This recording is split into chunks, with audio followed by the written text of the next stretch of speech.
enlighten us all on the aspects of civil services examination, it is my pleasure to call upon Mr. Nazish Ansari. A round of applause for them.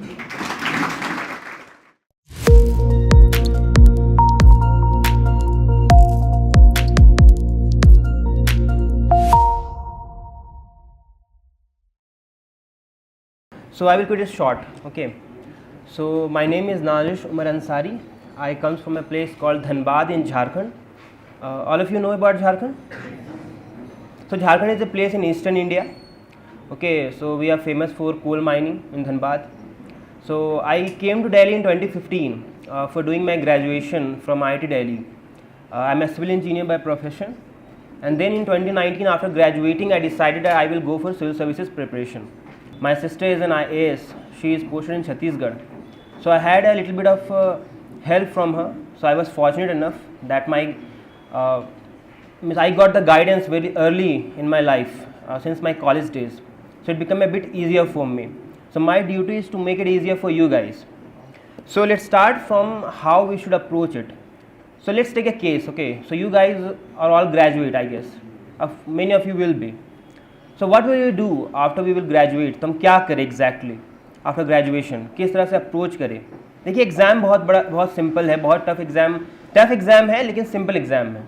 आपको तीन levels हैं, 3 tier का exam है. एक इसमें एक stage होता है प्रीलिम्स, दूसरा मेंस, तीसरा इंटरव्यू. प्रीलिम्स जो है वो ऑब्जेक्टिव होता है, 2 पेपर आते हैं, 1 दिन होता है, 2-2 घंटे के. मेंस जो होता है वो 2 हफ्ते चलता है, 5 दिन. और इंटरव्यू 1 दिन 20 मिनट का. आप सिलेबस को देखिएगा. यूपीएससी हर साल नोटिफिकेशन निकालती है जब वे आपसे एप्लीकेशंस मांगते हैं, तो आप सिलेबस देखिएगा, वहाँ पे उन्होंने पूरा इलाबोरेट एक सिलेबस दे रखा है. गलती ये करते हैं बच्चे जब वो आते हैं इस प्रिपरेशन में, तो वो कहते तो हैं कि हमें यूपीएससी देना है, हमें यूपीएससी निकालना है, वो सिलेबस नहीं पढ़ते, वो नोटिफिकेशन को ढंग से नहीं पढ़ते.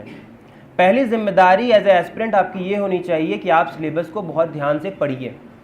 आप सिलेबस को पढ़िएगा, आपको समझ में आएगा कि आपकी ज़रूरतें क्या हैं. कोई मुझसे पूछता है कि आखिर सिलेबस क्या है, तो हम बोलते हैं जो गूगल में है वही सिलेबस है. यूपीएससी वो हर चीज़ पूछती है आपसे जो गूगल में अवेलेबल है, जो आसपास आपको दिखता है. अभी सुनने में ख़तरनाक लगता है कि आखिर जो है गूगल में बहुत सारी चीज़ें हैं, तो आप जब उसको बारीकी से पढ़िएगा, उसको डाइसेक्ट करिएगा, तो आपको रियलाइज़ होगा कि कुछ कुछ चीज़ों को पढ़ना है, बाकी को छोड़ देना है. तो पहले तो ये पता होनी चाहिए कि पढ़ना क्या है, और फिर ये कि छोड़ना क्या है. तो एक एक चीज़ करेंगे हम लोग. पहला तो ये है कि 4 पिलर्स पे चलता है यूपीएससी का प्रिपरेशन. पहला है कि बेसिक्स. तो सिलेबस के कुछ बेसिक्स हैं, उन बेसिक्स को आपको अच्छा होना चाहिए. कुछ लोग उसको स्टैटिक बोलते हैं, हम उसको बेसिक्स बोलते हैं. स्टैटिक करंट अफेयर ऐसे डाइसेक्ट करने से अच्छा है कि हम समझें कि जिस सब्जेक्ट को हम पढ़ रहे हैं उसके बारे में हमें एक मिनिमम जानकारी होनी चाहिए. अगर हम उस जानकारी को रखेंगे हमें आगे हेल्प होगा. कोई भी बच्चा जिसके बेसिक्स अच्छे हैं उसे तकलीफ़ नहीं होती है किसी भी स्टेज में. उसके पास हमेशा ये अपॉर्चुनिटी होती है कि टफ से टफ सवाल को वो बहुत आसानी से सॉल्व कर सकते हैं. दूसरा पिलर है नोट्स. हर एक बच्चे का अपना एक अंडरस्टैंडिंग होता है.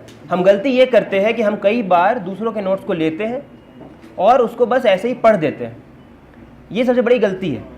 हमें छोटे छोटे नोट्स ही सही, ज़्यादा बड़े नहीं. हम शॉर्ट नोट्स बनाना चाहते हैं, शॉर्ट नोट्स बनाइए. अगर आप नोट्स बनाते हैं तो वो क्या करता है, वो आपके खुद के अंडरस्टैंडिंग, आपके खुद के एनालिसिस को शो करता है वहाँ पे. जब आप रिवीजन करने जाइएगा तो वो आपको हेल्प करेगा. तीसरा पिलर है रिवीजन. आप जितनी बार किसी कंटेंट को रिवाइज करिएगा वो आपको उतनी अच्छे से आएगा. याद रखिएगा मेरी एक बात कि ज़्यादा किताब पढ़ने वाला एग्ज़ाम नहीं निकालता है. मार्केट में बहुत सारी किताबें हैं. आप में से बहुत लोग दिल्ली गए होंगे, बहुत लोग जाएंगे. दिल्ली में एक जगह है करोल बाग करके, ठीक है, बहुत सारे लोग जाते हैं वहाँ पे आप जब एंटर करिए करोल बाग में तो लाइन से वहाँ दुकानें हैं और फेमस दुकानें हैं. सबको पता है उन दुकानों का नाम. जिससे पूछिएगा वो दुकान का नाम बता देगा. वहाँ पे लाइन से नोट्स लगे हुए हैं. आप जाओगे, आप कंफ्यूज हो जाओगे कौन सा लेना है, कौन सा छोड़ना है. आप कुछ भी उठा लोगे वहाँ से. वो गलती है. आपके पास एक प्लान होना चाहिए, मुझे क्या पढ़ना है, मुझे क्या नहीं पढ़ना है. अगर ये नहीं पता है तो फिर आप फंस जाओगे. हर दिन कोई आपका दोस्त होगा, वो बोलेगा देखो आज ये लाया मैं, करंट अफेयर का एक नया मैगजीन आया, इस कोचिंग का आया, ये देखो इन्वायरमेंट का एक नया मटेरियल आया, इसको पढ़ते हैं.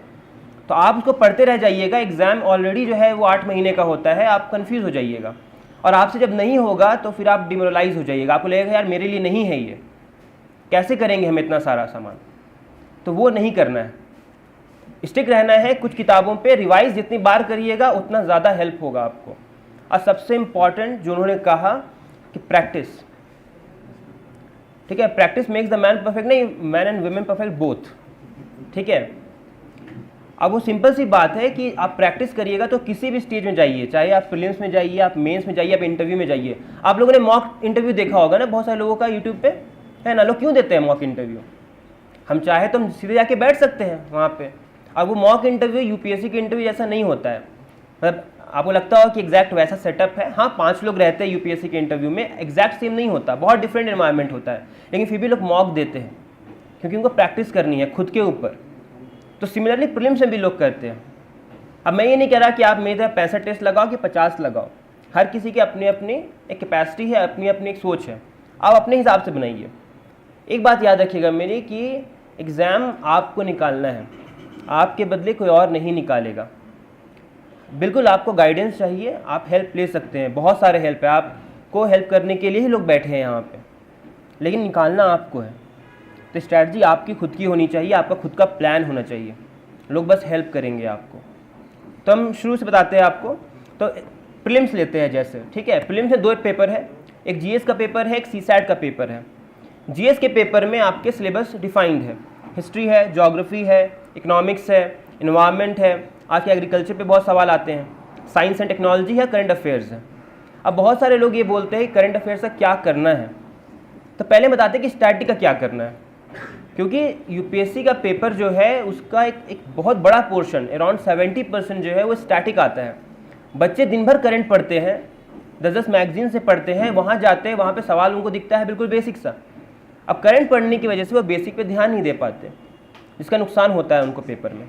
तो स्टैटिक पढ़ने के लिए जो बेसिक किताबें हैं, हिस्ट्री की जैसे किताबें हैं एनसीईआरटी, तो 6, 7, 8 की एनसीईआरटी आपको पढ़नी है, रिलीजियसली पढ़नी है उसको, जितनी बार पढ़ सकते हैं। आपको एक एक वर्ड याद होना चाहिए उसका कि हाँ यार यहाँ से ये वाला चीज़ आया था। इसके अलावा मॉडर्न हिस्ट्री के लिए लोग एक स्पेक्ट्रम नाम की किताब सुनी होगी ना आपने, है ना, लेकिन कितने लोगों ने बिपिन चंद्रा सुना है? सुना है ना। लोग क्या गलती करते हैं, स्पेक्ट्रम पढ़ते हैं, बिपिन चंद्रा नहीं पढ़ते। दोनों में डिफरेंस ये है कि बिपिन चंद्रा जो है वो एक कहानी किताब है और स्पेक्ट्रम जो है वो फैक्ट की किताब है। अगर आपकी कहानी स्ट्रांग नहीं है तो आप फैक्ट कैसे याद रखोगे? आपको पहले कहानी जाननी कि हुआ क्या था, फिर आप फैक्ट याद करोगे। तो ये दोनों किताबों को पढ़ना है आपको। जब आप दोनों किताबों को पढ़ोगे, लिंक करोगे, तो आप देखोगे कि यार मुझे सब कुछ याद रह रहा है, और वही याद रहेगा जो आपको काम आएगा आगे चल के। ज्योग्राफी में 11th क्लास और 12th क्लास में जो ज्योग्राफी की 2 किताबें हैं वो इनफ है। लोग पता नहीं क्यों जो है उसके बाहर जाते हैं। वो 2 किताबों को आप अच्छे से पढ़ते हैं। और ज्योग्राफी में अच्छी बात ये है ना कि ज्योग्राफी की जो भी चीज़ें हैं वो आपके आसपास हो रही होती हैं। अब कश्मीर है, श्रीनगर है, आपको सामने दिखता है वो पहाड़। हम अभी आ रहे थे रास्ते तो हम उसी को देख रहे थे। अब वो पहाड़ है, उस पहाड़ को जब आप देखिए तो आप सोचिए कि यार जो मैंने ज्योग्राफी में पढ़ा तो उसका क्या रिलेवेंस है उस पहाड़ को लेके। कैसा पहाड़ है वो? ब्लॉक माउंटेन है, प्लेट माउंटेन है, वोल्केनिक है। वोल्केनिक तो हो नहीं सकता, आज तक वोल्केनो वहाँ से दिखा आपको? तो वोल्केनिक तो नहीं होगा। तो सोचिए इस चीज़ को कि वोल्केनो क्यों नहीं है वहाँ पे, कहाँ पे होता है वोल्केनो, इंडिया में कहाँ है, वर्ल्ड में कहाँ है, और बाकी जगह कहाँ पे है। तो आपको समझ में आएगा कि यार चीज़ें आसान हैं, आपको समझने की बात है। ये अर्थक्वेक प्रोन जोन है, क्यों है? प्लेट्स एक्टिव क्यों है यहाँ पे? आप प्लेट्स पढ़ लोगे, फिर आप लिंक करके देखोगे तो आप यहाँ पे एक वुलर लेक है। वुलर लेक जो है वो कैसा लेक है? फ्रेश वाटर है, सलाइन है। सलाइन कहाँ पे होते हैं, क्यों है यहाँ, लेक बनता कैसे है? झेलम नदी में गए हो ना आप, तो नाव पे जब जाते हैं तो टन्स लेने पड़ते हैं झेलम में। क्यों लेने पड़ते हैं? बाकी नदियाँ देखी होंगी आप में सीधी होती है, ये सीधी नहीं है, तो मस्ट बी रीज़न ना। तो आपको सोचना है कि क्यों ऐसा होता है झेलम में। मियांडर्स बोलते हैं इसे। और झेलम इकलौती नदी है जो यंग स्टेज में मियांडरिंग शो करती है। तो क्यों करती है वो शो? ये चीज़ सिर्फ देखने के लिए नहीं है, आपको सोचना है इसमें। अगर आप सोचोगे तो आपको रियलाइज़ होगा कि यार वो सिलेबस टफ नहीं है, वो बस हमसे कह रहा है कि भैया आप सोचो, ठीक है। फिर आते हैं हम पॉलिटी के ऊपर। तो पॉलिटी के लक्ष्मीकांत सर की किताब है, सभी पढ़ते हैं उसको, लेकिन अलग अलग एग्ज़ाम के लिए अलग अलग चैप्टर्स इंपॉर्टेंट हैं। आपको पता लगाना है कि कौन सा जो चैप्टर है वो इम्पॉर्टेंट है किस एग्ज़ाम के लिए। मैं एग्जांपल देता हूँ आपको। प्रीलिम्स का एग्ज़ाम है, आप पिछले 10 साल के क्वेश्चंस देखिए, आप क्या देखोगे कि प्रीलिम्स एग्जाम में कुछ चैप्टर से बहुत सवाल आते हैं। फंडामेंटल राइट्स जैसे एक चैप्टर है, डीपीएसपी एक चैप्टर है, इमरजेंसी एक चैप्टर है, पार्लियामेंट एक चैप्टर है। आपको इनको अच्छे से पढ़ना है प्रीलिम्स के लिए। प्रीएम्बल को आपको अच्छे से पढ़ना है, इमरजेंसी को अच्छे से पढ़ना है। मेंस से बिल्कुल अलग चीज़ होती है। मेंस में इलेक्शंस इंपॉर्टेंट है, मेंस में कॉन्स्टिट्यूशनल बॉडीज इंपॉर्टेंट है, वो दे भी रखा है सिलेबस में, तो आपको वहाँ फोकस करना है। अब प्रीलिम्स में आपको इधर फोकस करना है। आप पूरी किताब पढ़ने जाओगे आपको 10 दिन लग जाएंगे, उतना वक्त होता ही नहीं है किसी के पास। आप पहला स्टार्ट करोगे, आखिरी आते आते आपका पहला भूल जाओगे, तो फिर क्या फ़ायदा, फिर रिवाइज करोगे। लोग करते रहते हैं उसको, हाईलाइट पे हाईलाइट, हाईलाइट पे हाईलाइट करके पूरा किताब रंग देते हैं। उसकी ज़रूरत नहीं है। आपको सोचना है कि किससे सवाल आएगा, तो कैसे पता करेंगे सवाल आएगा, तो उस पर हम आएंगे बाद में। फिर आता है इन्वायरमेंट। तो देखिए, न्यूज़पेपर पढ़ते हैं आप लोग? कितने लोग हैं जो रोज़ पढ़ते हैं न्यूज़पेपर?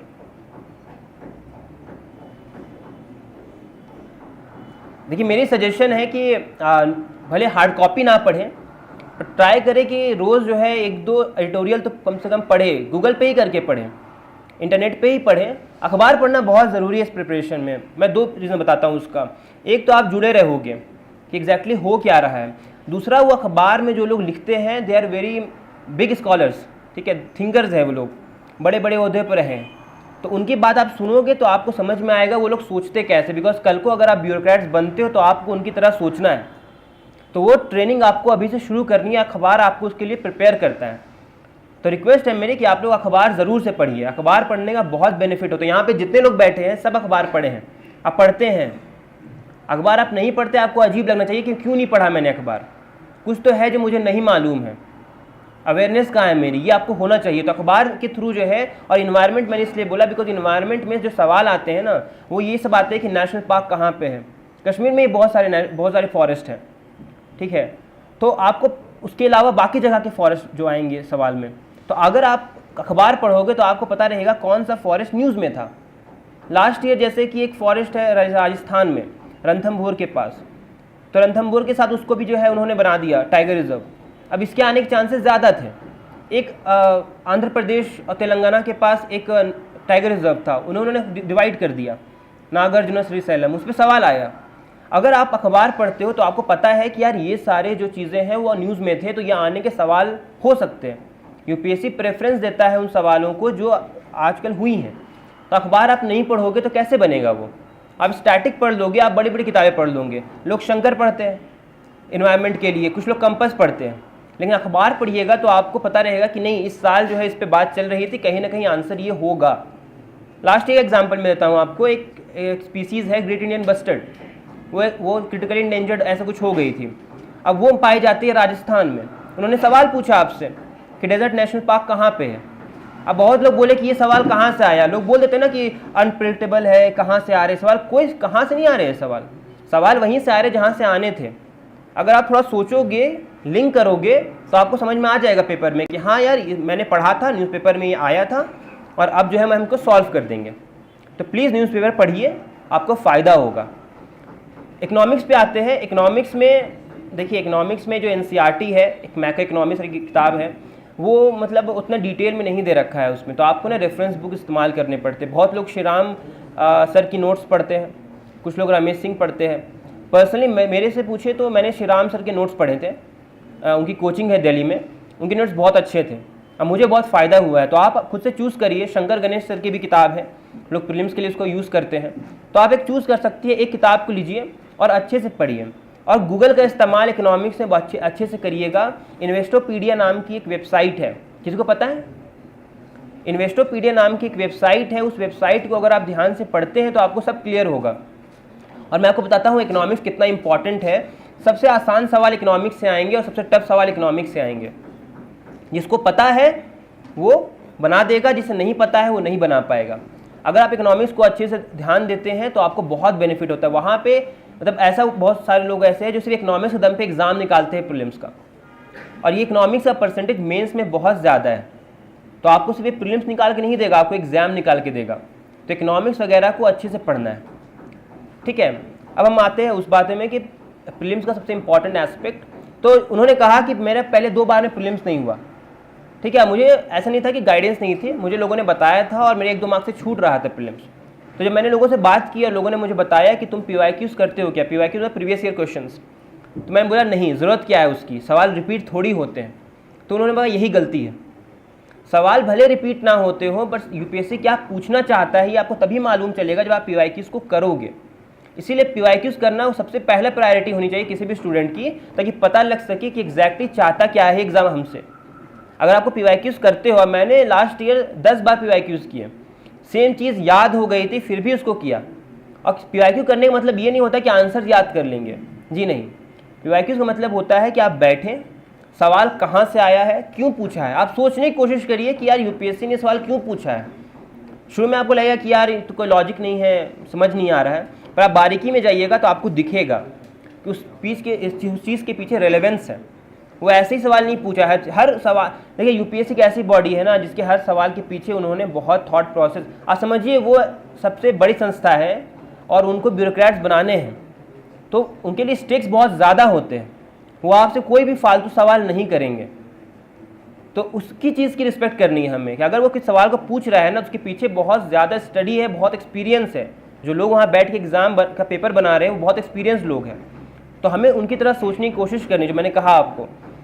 और अगर आप ऐसा करोगे आपको देखोगे कि आपके प्रीलिम्स में वो जो डर है ना, वो डर खत्म हो जाएगा। और प्रैक्टिस क्यों कहा था मैंने, जब आप पेपर लगाओगे, आप 2 घंटे बैठ के पेपर दोगे और आपके नंबर आएंगे नहीं आएंगे डजेंट मैटर, पर आप 100 क्वेश्चन जब पढ़ोगे रोज़ या फिर 2-3 दिन जब भी करोगे आप, तो आप देखोगे कि आप धीरे धीरे आप में कॉन्फिडेंस बिल्डिंग होगा, आपको डर लगना बंद हो जाएगा। लोग डरते हैं एक्सपोज होने से, जो फैक्ट मैं वो बोलूँगा आपको।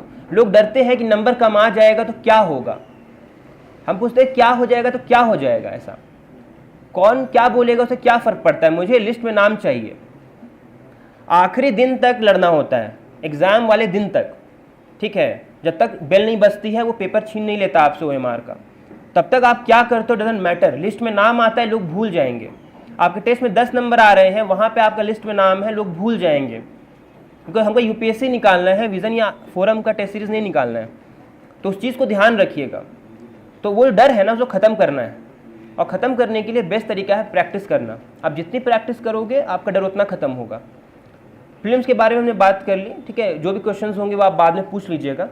मेंस के रिगार्डिंग जो मैंने कहा, नोट सबसे इंपॉर्टेंट है मेंस के रिगार्डिंग, बिकॉज मेंस आधा चीज़ है प्रैक्टिस का और आधा है रिवीजन का, और रिवीजन तभी हो पाएगी जब आपके पास शॉर्ट नोट्स होंगे। तो बहुत लोग जो है ना क्या करते हैं कि प्रीलिम्स की तैयारी करते हैं और वेट करते हैं कि यार जब प्रीलिम्स निकल जाएगा तो मेंस करेंगे। तो मैं बता दूं आपको ये गलत है, क्योंकि प्रीलिम्स एक बार निकलेगा। मेरा पहले बार प्रीलिम्स निकला था ये, और हमने कोशिश की कि हम लोग लिस्ट में आएंगे फाइनल।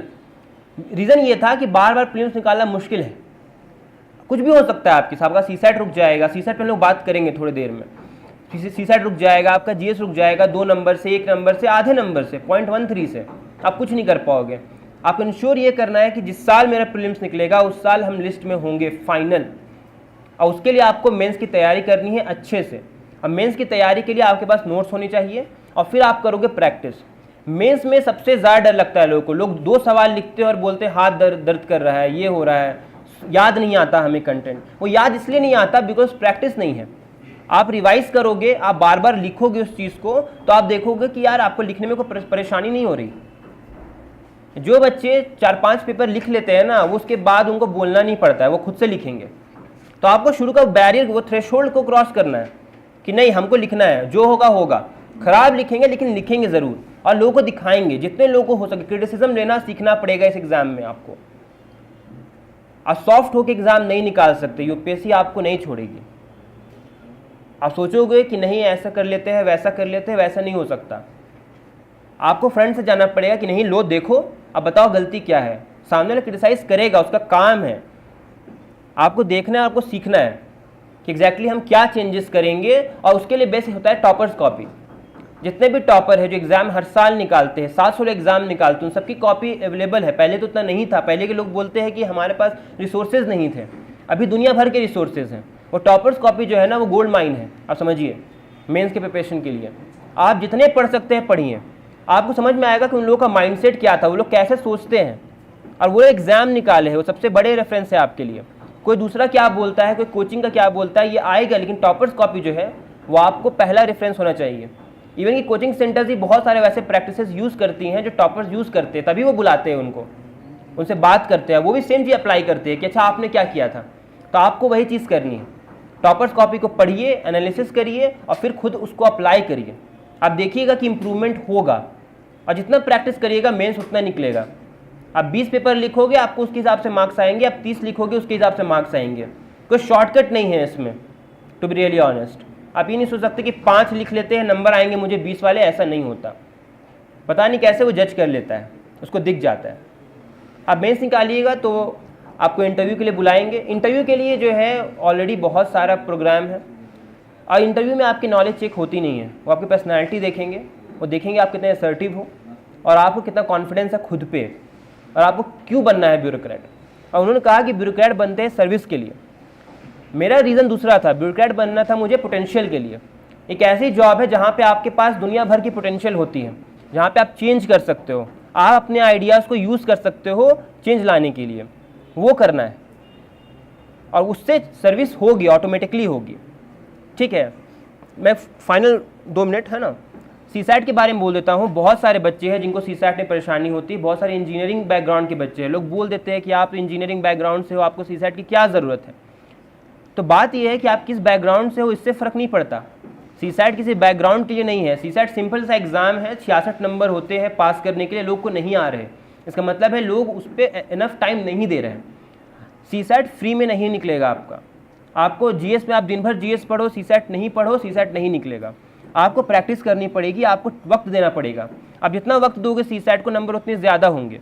ठीक है, कुछ लोग पहले से थोड़ा आगे होते हैं, उनको कम देना पड़ता है, पर हम भी पहुंच सकते हैं वहाँ पे। 66 नंबर लाना, सोचिए जीएस में 100 नंबर ले आते हैं लोग, और सीसैट में 66 क्यों नहीं आ रहा। उसका रीज़न यही है कि भाई हमने प्रैक्टिस नहीं करी, हमने पेपर नहीं बनाए तो नहीं आए नंबर। टफ तो हर साल होगा, आपके लिए टफ है, मेरे लिए टफ है। वो पास कर रहा है, हम फेल कर रहे हैं, क्यों हो रहा है। एक्सक्यूजेज नहीं बना सकते आप। कई बार किस्मत साथ नहीं देती है +1, लेकिन हर बार नहीं देती है, इस पर कोई लॉजिक नहीं है। आप ये बात नहीं बोल सकते। एग्ज़ाम निकलेगा, सारे एक्सक्यूजेज ख़त्म हो जाते हैं, नहीं निकलेगा, सिर्फ एक्सक्यूजेज बचते हैं। तो हम यही बोलेंगे आपको कि आप लोग पढ़िए, मेहनत करिए। ठीक है, जो भी गाइडेंस है उसके लिए आपके पास अच्छी जगह है, यहाँ पे आपको हेल्प मिलेगा। जो भी हेल्प है आप इन लोगों से लीजिए, बहुत एक्सपीरियंस लोग हैं, इन्होंने बहुत लोगों को गाइड किया है, और आपको भी कर सकते हैं। आप मदद, देखिए हैरी पॉटर देखी होगी ना आपने, तो हैरी पॉटर में ना डम्बलडोर बोलता है, मेरा फेवरेट डायलॉग है वो, कि हॉगवर्ट्स से मदद उनको मिलती है जो मदद मांगते हैं। तो आपको मदद मांगनी होगी, आप मदद मांगोगे आपको मदद मिलेगी, और आप एग्ज़ाम निकालोगे इंशाल्लाह। Thank you.